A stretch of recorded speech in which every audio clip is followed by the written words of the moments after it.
maybe doing a review of who we are. And so this is called Between the Oatmeal and the Oil. And I'm primarily using some references from The People Called Quakers by Arthur Roberts, Meet the Friends by Paul Anderson, and information from the Northwest Yearly Meeting website. Somewhere between the oatmeal and the oil. Those were like, those have become infamous sort of symbols of Quakers. And we don't even own either one of them. He just used us as a mascot, essentially. But before all of that is the story of a world in a state of political and spiritual unrest. In fact, in 17th century England, the religious landscape was such that the state religion changed 7 times in 15 years. They're like, okay, now we're going to be Catholic, now we're going to be Protestant, now we're going to be Catholic. So difficult. But we can take comfort in knowing that no matter what is happening in the world at any given time, God's Spirit is such that He will have His way. And His church will prevail, not just survive or barely scrape by, but succeed and be victorious. Those who listen for Him, those who move according to His marching orders, are His body, the church. And so, sort of like lava, when things have become hardened and brittle in the religious world, another fissure opens up and the hot lava boils through. And in that same way, the Lord's Spirit will not be denied. His word and His mission will find a way and go on. In fact, during that time of upheaval in England, the Lord found an opening in a young man named George Fox. Some of you have heard of George Fox University. That's our institution. George Fox was a sensitive young man, spiritually restless. He had been repulsed by the cold formalism and the political powers in the church, and by the empty pleasure-seeking of those in the world around him. As a devoted student of the Bible, he thirsted for an authentic faith, and one that matched its Christian message, to walk the talk, as we say today. And nothing really quenched that desire for him until he came into an encounter with the present Christ. And this is from his journal. In his words, he said, "And when all my hopes in them," the clergy, "and in all men was gone, so that I had nothing outwardly to help me, nor could I tell what to do, then, oh then, I heard a voice which said, there is one, even Christ Jesus, that can speak to thy condition. And when I heard it, my heart did leap for joy." After having been given advice from the spiritual leaders of the day, including try tobacco, get married, or just forget about it and get on with life, this revelation that Christ was not just in the pages of the Bible or found in the remembrance rituals that were so ingrained in the churches of that day, but that Christ was a present teacher to be experienced in the here and now. So he was moved to share this good news with others. Truly, the kingdom of God is at hand. Jesus said so. We have his perception in his journal of his ministry. "Now I was sent," he said, "to turn people from darkness to light, that they might receive Christ Jesus. For to as many as should receive him in his light, I saw that he would give power to become the sons of God, which I had obtained by receiving Christ. And I was to direct people to the Spirit that gave forth the Scriptures, by which they might be led into all truth. I was to turn them to the grace of God and to the truth of the heart which came by Jesus, that by this grace they might be taught, which would bring them to salvation." So he had this deep understanding that light had dawned in his world. Darkness was dispelled, light poured through, the light of Christ shining on a people that gathered in his name and for his purpose.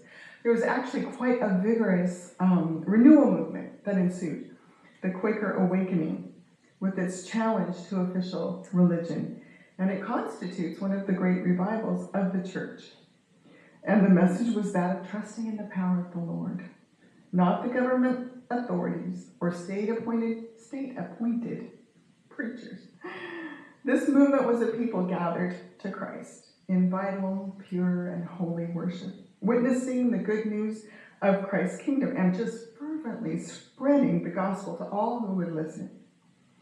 Their core premise was that the Bible taught them what to believe and the Spirit told them what to do. Within 10 years, the movement had 50,000 participants. And by the turn of the 18th century, that number had doubled, and there were 100,000 Quaker converts. We're kind of used to this message, but the message that Christ had come to teach his people himself was radical at that time. The religious institutions of that day fostered a dependence on priests who were, shall I say, not necessarily in it for the best interests of the people. The population was downtrodden and spiritually hopeless, and this new movement spoke to hungry hearts, calling them to Christ, gathering them as a sheep to the true shepherd. It was spiritually freeing and life-changing. The movement went through several names as they grew, eventually using the comment of Jesus in John 15:14 that says, "You are my friends if you do what I command you." So as a result, they took the name, the Society of Friends. Society isn't a word that we use much anymore, but at the time it was often used in religious circles. The Quaker moniker came from early friends so spiritually affected by the direct experience of Christ that they trembled uncontrollably during worship. It was initially a term of derision, attributed to a judge who referred to them as a people who quaked in the presence of God. And so since then it has kind of, I think we've redeemed it as a symbol of honesty and integrity. This is a text written by William Penn and George Whitefield. It's an apology, not that they were sorry necessarily, but in the other use of the word of being a reasoned argument or a justification. In this case, the Quaker precepts. So the tenacity with which friends held their conviction was really unsettling to the status quo. Next week I'll bring some more visual aids, some books and such. But if you've read the children's book, The Witch of Blackbird Pond, it's a fiction book, won a lot of awards, and it's about a Quaker lady. And okay, I'm on a rabbit trail, but I haven't had a lot of sleep. I had a friend who had the Encyclopedia of Sorcery and Witchcraft, and she was like, Mindy, you gotta see this, because it's all alphabetized, and under Q, it talked about Quakers, and how people were sure that they had some kind of powder that they sprinkled on people, because who would want to go and sit and quiet? So they must be doing something. And so my daughter and I actually made a little powder thing and put a Quaker on it just for fun. Look, Shawnee. She's like, I knew it. A number of Quaker beliefs were considered radical, such as the idea that women and men were spiritual equal, and that women could speak during worship. Friends denounced the state-sponsored, state-financed ministry. I think George Fox had particular names for them. They also called out the tyranny of the attempts at religious conformity, including there was a prohibition of religious gatherings, even evangelism, unless it was approved by established religious entities, so one had to approve another. Quakers didn't have official ministers or religious rituals, and during that time, in that day, it was standard practice to refer to people who were higher than you by fancier names, your lordship or my lady or something, and they opted out of that. They didn't do that way. They felt that everyone was equal, and that landed them in some degree of trouble. They also expressed their disdain for test oaths, which were used at the time. It was a legal requirement to swear faith or renounce a certain religion or sect. And to follow up with that, based on their interpretation of the Bible, they refused to take legal oaths. And so even today in those legal systems where it's allowed, I think I did that one time at a deposition, rather than swearing oaths in a court of law, because they don't feel like their level of honesty is different on one day from another, they will affirm that we affirm that we tell the truth in all situations. Not swearing that this is really super the truth this time, you know. So as a result of these strong beliefs and convictions that really landed them in a lot of trouble, persecution came along between 1650 and 1687, and over those 37 years, 13,000 friends had been imprisoned for their beliefs. Some had been transported away as slaves, and over 300 had died, either in penal institutions or while attending their own meetings for worship. The persecution was so strong. It was said at one point that the children carried on the meetings because there weren't enough adults. Eventually, the movement spread across the United Kingdom, into Europe, and across to the American colonies. But even in the New World, land set aside, religious freedom and all that, they did not tolerate the arrival of the Quakers. 3 men and 1 woman were hanged in Boston Commons for preaching the Friends' message. There is a statue still today in commemoration of the young mother who died for her faith. If you study Friends very long, you soon realize there's a direct correlation between their jail and mental health experiences and their propensity for reform in those areas. The spiritual insights or testimonies of Friends that made their message stand out so dramatically were this deep sense that worship could be and should be in spirit and in truth. That ministry was universal. It was a spirit-led calling for all believers. We were all ministers. And that the meaning of the sacraments is an inward reality between us and God, and not mediated or directed by someone else. And they were also adamant about being a peaceable people, meaning that activities of daily life needed to be intentionally geared toward promoting peace on all levels. They practiced plain speech and simple living as a norm of Christ-like behavior. And above all, there was this overriding conviction that Christ would lead his followers directly if they waited and listened for him. So these testimonies, lived out in time and space, meant that Friends developed some practices or distinctives that set them apart in the Protestant world. So we're just going to speak to those thoughts a little bit more deliberately here. Integrity. The common definition of integrity is an adherence to moral and ethical principles, day-to-day alignment, of word and deed.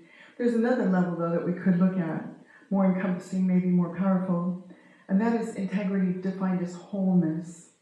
If you think about it like a seam that's been ripped, one could say it's lost its integrity.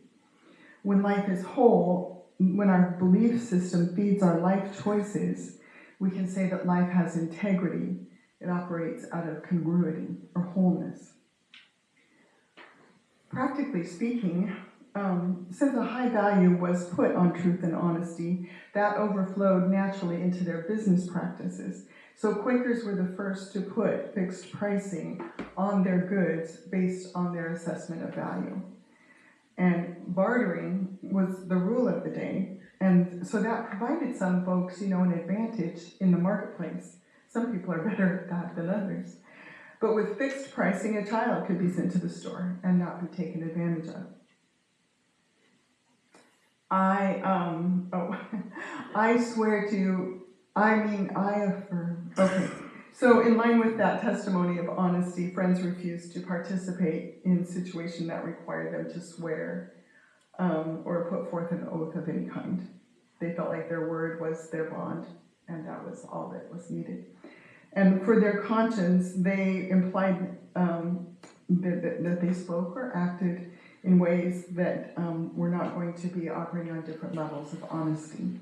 They came to affirm that they were telling the truth, and that their yes meant yes and their no meant no in every situation, every day. They had a deep sense that each person is created in the image of God. And so based on their understanding of John 1:9, and this was a time socially when that was not the understanding. Some people were trash, and some people were super special. So this was a very radical idea that everyone was equal. And you can imagine who appreciated that and who didn't. But this understanding of John 1:9, the true light which enlightens everyone, was coming into the world. Okay, not everybody recognizes that or acts on it, but the truth was that that light was enlightening everyone. So friends from their beginnings recognized the sacredness of life and just this solid sense of equality across the populace. This is a fascinating graph. It's sort of a graph of the usage of the words thee and thou, and there's another one up there, I can't remember, thy. Okay, well during those early years, the pronoun you was used for people of higher status. So that would be for someone above you, you know, your teacher or the prince or whoever. While thee and thou were used in everyday situations, people that were on the same social level as you or under you. In light of the belief that everyone was equally cherished by God, the Quakers used thee and thou for everyone. And, you know, that didn't really pan out that well for them in many cases. They ended up in no small trouble, and especially, you know, in not honoring those who have higher social status, like, say, judges or royalty. So they clung to that thee and thou way longer than the social world around them, and so it became associated with them eventually. Then in 1681, William Penn received a grant from England, the tract of land that is now known as Pennsylvania, and that became a center for American Friends and a refuge for other religious minorities, and it was dubbed the Holy Experiment. The Friends lived in harmony with the Native Americans there for over 70 years, essentially until non-Friends overruled and the Quaker-led government with its precepts was dissolved. This is about the abolition. I don't know if, when we were living in Spokane, we were at this is not the same piece of paper, but we went to an antique store, and on the wall there was a bill of sale for a Negro girl. For sale, later, after the colonies had become a full-fledged nation, freedom for the slaves became a major issue, both for the country at large and Quakers in particular. Thomas Garrett was a Quaker. He is reputed to have helped over 2,700 slaves to escape and was known as the station master of the final Underground Railroad station in Wilmington, Delaware. He worked on the Underground Railroad for about 40 years, and although he was fined more than $5,400 for helping runaway slaves, it did not deter him. Quaker Levi Coffin, based in Cincinnati, Ohio, was known as the president of the Underground Railroad. He and his wife, Catherine, also a Quaker, helped about 2,000 slaves to freedom. Lucretia Mott is pictured here, because the sense that God loved all of his created beings up to and including the female of the species. And that allowed Friends to acknowledge the rights and the gifts of women as well. Since the movement began in the 1600s, women ministers have been the norm, and sometimes the majority by some accounts. And having worked hard for the rights of the black population, Some of the lady Quakers found themselves refused entry to a governmental meeting on the subject in England because they were women, and the meeting was limited to men. Thereafter, the right to vote for women in American politics was initiated by a Tea Party in Seneca Falls, New York, where 4 of the 5 women present were Quakers. The movement was heavily supported and promoted by friends, including leadership by Lucretia Mott, Susan B. Anthony, and Alice Paul. I don't know if you can read this slide. I know I can't. But it is a picture of Jesus in prison garb, in a jail cell. And it's a 1917 poem written by George Bellows. Friends have been of the conviction that if people would only live and listen to the Spirit, they would not feel any need for weaponry. So Quaker nonviolence is the living of agape love in every situation. It's as simple and as difficult as that.